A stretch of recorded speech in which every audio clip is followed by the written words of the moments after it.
الحمدللہ رب العالمین والعاقبۃ للمتقین والصلاة والسلام علی سیدنا و سید المرسلین وعلی آلہ واصحابہ اجمعین،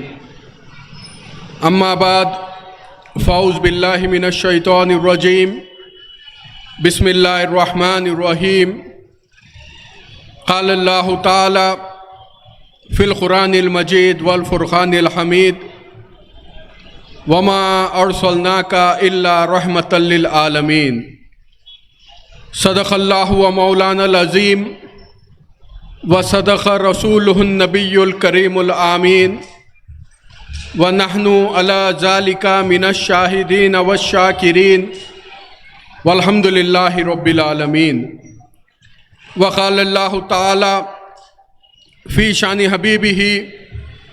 ان اللہ وملائکتہ یصلون علی النبی یا ایھا الذین آمنوا صلوا علیہ وسلموا تسلیما۔ اللہم صلی علی سیدنا شفیعنا حبیبنا نبینا مولانا محمد وعلی آل سیدنا شفیعنا حبیبنا نبینا مولانا محمد وبارک وسلم، خصوصاً علی وارث حالہ و مظہر کمالہ القندیل النورانی والغوث السمدانی صاحب الاشارات والمعانی، سیدنا و سید الکل، شیخنا و شیخ الکل، ملازنا و ملاز الکل، جدی مرشدی و مولائی غوث العظم باز الاشہب میرا محی الدین الشیخ عبد القادر گیلانی رضی اللہ تعالی عنہم و رضوا عنہ۔ شہ نشین پر جلوہ افروز نوجوان عالم دین مولانا حافظ سید احمد غوری نقشبندی صاحب مدد اللہ العالی، نائب شیخ المعقولات جامع نظامیہ، محترم جناب محمد مبین صاحب رکن اسمبلی حلقہ حاضہ، آج کے اس جلسے رحمت للعالمین کے استقبالیہ کے صدر جناب محمد سلیم صاحب، اور آپ کے رفقا جناب محمد قادر صاحب، جناب مقتدر بابا صاحب و مجلس استقبالیہ کے جمیع اراکین، معزز بزرگوں، عزیز دوستوں اور پیارے ساتھیوں، السلام علیکم ورحمۃ اللہ وبرکاتہ۔ پھیلی ہے روشنی تیرے جلووں کی کس قدر، پھیلی ہے روشنی تیرے جلووں کی کس قدر، اترا رہی ہے تجھ سے زمیں آسمان پر، ذرے پہ اپنے مہر کی ہو جائے ایک نظر، یا صاحب الجمال و یا سید البشر، من وجہک المنیر لقد نور القمر، لا يمکن الثناء کما کان حقہ، بعد از خدا بزرگ توئی قصہ مختصر۔ ہے حاصل حیات محبت رسول کی، اللہ کا کرم ہے عنایت رسول کی، اتنی ہی اس کو دولت ایمان نصیب ہے جس کے دل میں جتنی محبت رسول کی، روزے جزا کی فکر میں کیوں جان کھوئیے، کیا بس نہیں ہے ہم کو شفاعت رسول کی، حسن عمل پہ ناز میرے دشمنوں کو ہو، میں ساتھ لے کے جاؤں گا نسبت رسول کی، کامل کبھی تو دامن آل نبی نہ چھوڑ، جانے نہ پائے ہاتھ سے نسبت رسول کی۔ معزز سامعین حضرات، سب سے پہلے ہمیں اللہ سبحانہ و تعالیٰ کا شکر ادا کرنا چاہیے کہ پروردگار عالم نے ہمیں اس عظمت والے نبی کی امت بابرکت میں پیدا کیا، جو کہ نہ صرف ہمارے نبی ہے بلکہ تمام اولین و آخرین کے امام و مقتدا بھی ہے۔ اور ساتھ ہی ساتھ آج کے اس جلسے کے تمام منتظمین کو مبارکباد پیش کرتا ہوں، جو الحمدللہ پچھلے 37 برس سے پابندی کے ساتھ بسد عقیدت و احترام آقا نامدار صلی اللہ علیہ وسلم کی میلاد پاک کی خوشی میں اسی مقام پر جلسہ رحمت للعالمین کا انعقاد کرتے آ رہے ہیں۔ یقیناً ان تمام منتظمین کی یہ محنتیں رائگاں جانے والی نہیں ہیں، اس کے عوض اللہ سبحانہ و تعالی انہیں دنیا میں بھی کامیابی عطا کر رہا ہے اور آخرت میں بھی انہیں سرخروئی عطا ہوگی۔ معزز حاضرین اکرام، اس بات سے تو آپ تمام لوگ واقف ہیں کہ امسال ہم تمام لوگ سرکار دو عالم صلی اللہ علیہ وسلم کی 1500ویں جشن میلاد مناتے آ رہے ہیں۔ بظاہر تو یہ 1500 سالہ جشن میلاد ہے، لیکن آپ کی اور ہمارے آقا حضور اکرم صلی اللہ علیہ وسلم کی ذات بابرکت وہ ہے کہ جو تخلیق کائنات سے بھی قبل آپ کے نور مبارک کی تخلیق ہو چکی تھی۔ ظاہری طور پر تو 1500 برس قبل سرکار دو عالم صلی اللہ علیہ وسلم اس دنیا میں تشریف لائے، لیکن خود رسول اللہ صلی اللہ علیہ وسلم فرماتے ہیں کہ میں اس وقت بھی نبی تھا جب کہ آدم مٹی اور پانی کے درمیان میں تھے۔ تو معلوم یہ ہوا کہ وجہ تخلیق کائنات اگر کوئی ذات مقدس ہے تو وہ آپ کی اور ہماری آقا کی ذات بابرکت ہے کہ جن کے صدقے میں اللہ سبحانہ و تعالیٰ نے اس کائنات کا وجود عمل میں لایا۔ حدیث قدسی کے الفاظ موجود ہے، لولاک لما فرماتے ہوئے اللہ سبحانہ و تعالیٰ فرما رہا ہے کہ جس کا مفہوم یہ ہے کہ اے میرے پیارے محبوب، اگر آپ کو پیدا کرنا مقصد نہ ہوتا تو ہم اس کائنات کی بھی تخلیق عمل میں نہیں لاتے۔ سب سے پہلے اللہ سبحانہ و تعالیٰ نے اپنے نور سے سرکار دو عالم صلی اللہ علیہ وسلم کے نور مبارک کو پیدا کیا، اور پھر اس نور کے 4 حصے کیے گئے، اور اس نور کے 4 حصوں سے عرش و کرسی، لوح و قلم کو بنایا گیا، اور اسی طرح ہر اس چیز کے 4 حصے کرتے ہوئے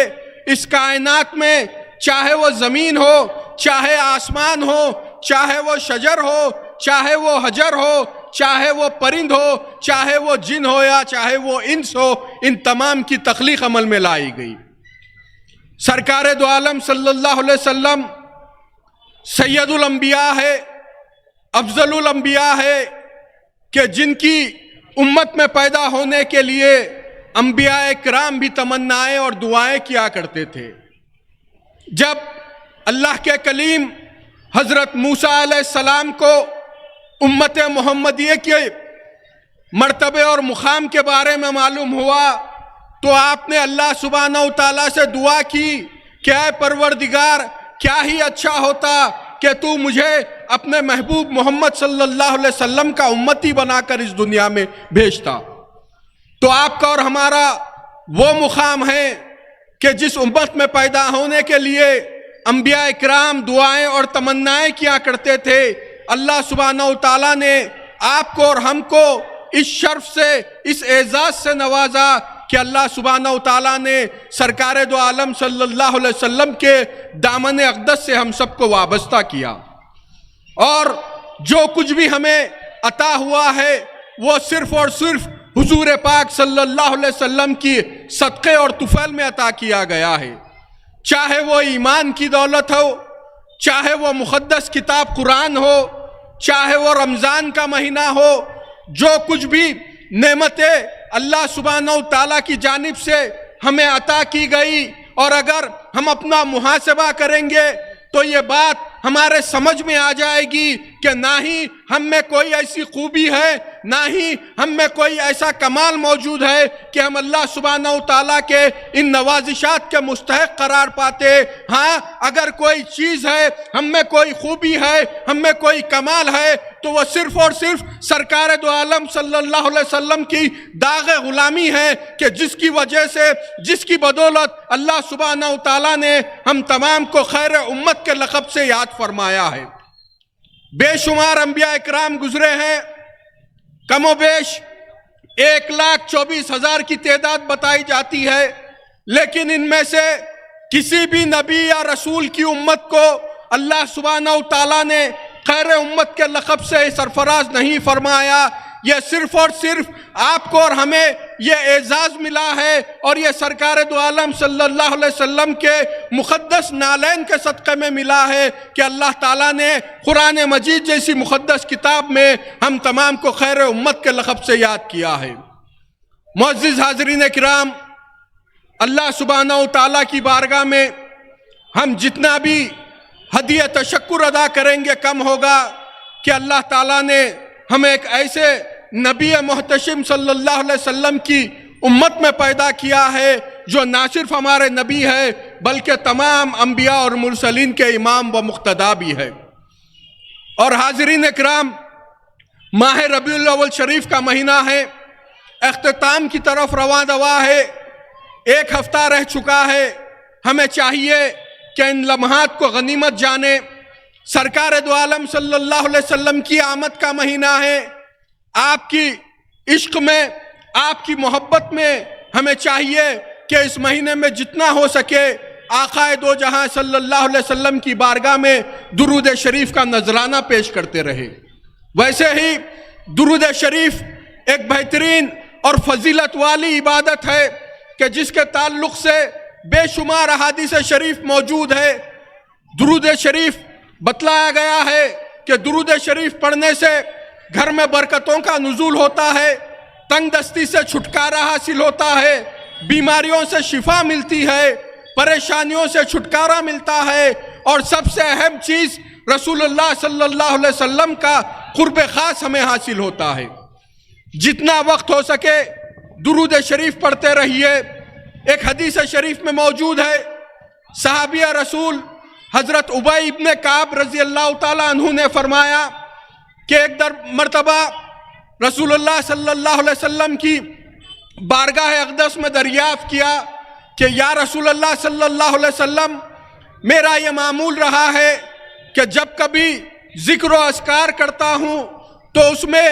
3 حصے دعا کرتا ہوں اور 1 حصہ آپ پر درود بھیجتا ہوں۔